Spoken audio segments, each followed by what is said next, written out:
Hello students, welcome back to our YouTube channel NV creator. तो देखिएगा, आज हम लेकर आए एमएससी थर्ड सेमेस्टर का आपका पेपर का नेम है इंटीग्रल ट्रांसफॉर्म और आपका ये 6 पेपर है, ये ऑप्शनल पेपर है, इसी साल 2024 का है। देखिएगा, जो रेगुलर स्टूडेंट्स हैं उनका 40 मार्क का, जो प्राइवेट स्टूडेंट 50 मार्क का। इनमें पास के लिए 14 मार्क चाहिए होते हैं रेगुलर को, और आपको प्राइवेट वालों को 17 मार्क चाहिए होते हैं। ठीक है ना। तो 3 सेक्शन में डाइवर्ट रहता है। पैटर्न पहले ही हमने समझ लिया, तो देख लेते हैं किस तरीके का पेपर आया है। तो सेक्शन फर्स्ट में यहाँ पर ऑब्जेक्ट टाइप क्वेश्चन पूछे गए हैं। तो बहुत इजी ऑब्जेक्ट टाइप क्वेश्चन आए। हमने इनकी ऑब्जेक्ट टाइप क्वेश्चन की अलग से वीडियो बनाई थी, कहा भी था इसमें से एक भी ऑब्जेक्ट बाहर नहीं जाएगा, सारे उसी में से पूछे गए हैं। तो the Laplace transform of cos hyperbolic A T क्या होता है? S upon S square minus C square. यहाँ पर एस या पी एक भी वेरिएबल ले सकते हैं।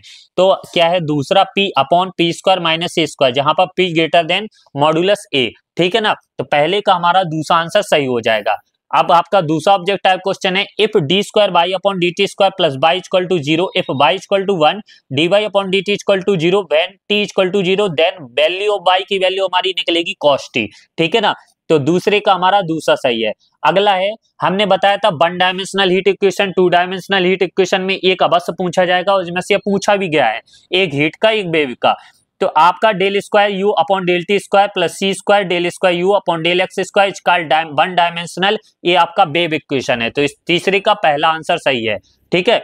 चौथा आपका है, del U upon del T equal to K del square you upon del x square is called one dimensional, ये आपका हीट कंडक्शन इक्वेशन है। तो चौथे का हमारा क्या है? पहला वाला आंसर सही है। फिर है अगला पांचवा object, L d square q upon d t square plus R d q upon d t plus q upon C equal to E the differentiation equation. ये आपका इक्वेशन देखिएगा, इस सर्किट का इक्वेशन है। तो पांचवे का आपका हम आपके देख लेते हैं सेक्शन बी। सेक्शन बी में यहाँ पर शॉर्ट आंसर टाइप क्वेश्चन पूछे गए हैं। देखिएगा, पूछे भी जाते हैं। तो पहला आपका देखिएगा, बहुत सारे हमने करवाए भी थे, वीडियो भी बनाई थी इनकी, फर्स्ट सेकंड यूनिट के क्वेश्चनों की। ठीक है ना। Find Laplace of e to the power t into cos square t. ठीक है ना, इसका हमने कराया था, ये देखो पूछा गया है। दूसरा, inverse Laplace transform of 3p plus 7 upon P square minus 2p minus 3, इसको सॉल्यूशन करना है। दोनों इजी हैं, आपको बन गए होंगे। यूनिट सेकंड में देख लेते हैं, define the Laplace equation in spherical coordinates. लिखना है तो आपने लिख दिया होगा, चाहे आप सिलेंड्रिकल चाहे कोऑर्डिनेट्स। ठीक है ना, दोनों में से।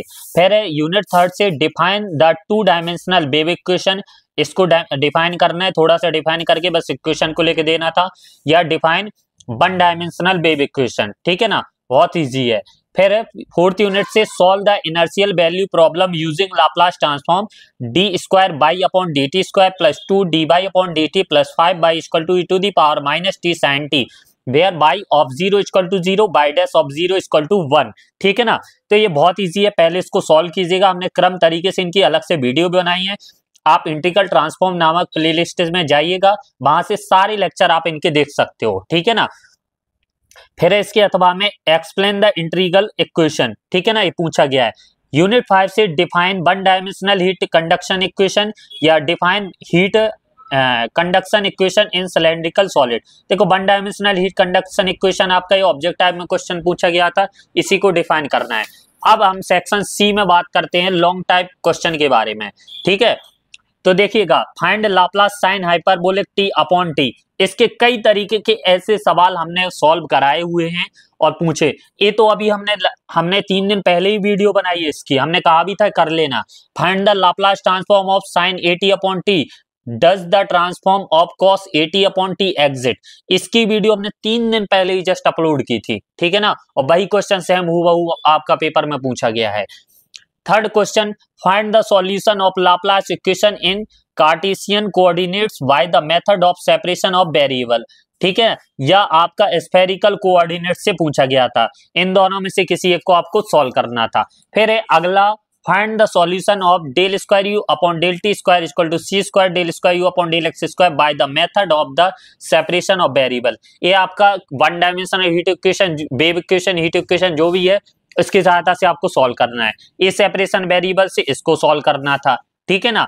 यूनिट 4 से आपका एक सवाल दिया गया, इसको सॉल्यूशन करना था। बहुत अच्छा सवाल है, और इसको भी हमने ये सवाल लिखवाया था इंपॉर्टेंट क्वेश्चन में, ये भी पूछा गया है। ठीक है ना, कॉन्वोल्यूशन थ्योरम वाला है ये वाला। फिर है so that one dimensional flow to heat along a bar is the four. ये दिया गया है, इसको सॉल्व करना था। ये बाउंड्री वैल्यू प्रॉब्लम्स वाला सवाल है, ठीक है। तो बहुत इजी पेपर था आप लोगों का। आई होप कि आपका सभी का अच्छा गया होगा। अगर वीडियो पसंद आई हो तो प्लीज वीडियो को जल्दी से जल्दी लाइक जरूर कर दो, और जिन भी स्टूडेंट्स का पेपर होता जाए आप हमें व्हाट्सएप पर जरूर शेयर कीजिएगा अपना पेपर। और जितने भी अदर यूनिवर्सिटी के स्टूडेंट्स अगर इस पेपर को देख रहे हैं तो आप भी इन क्वेश्चन को सॉल्व कीजिएगा, क्योंकि सभी के क्वेश्चन सेम रहते हैं, ठीक है ना। और जो भी नए स्टूडेंट्स अगर इन पेपर को इनके आंसर को हैंड रिटन नोट्स में परचेज करना चाहते हो तो आप हमें डिस्क्रिप्शन में कांटेक्ट कर सकते हैं, हम आपको गाइड कर देंगे। मिलते हैं अब नेक्स्ट पेपर के बारे में डिस्कशन करेंगे, तब तक के लिए धन्यवाद।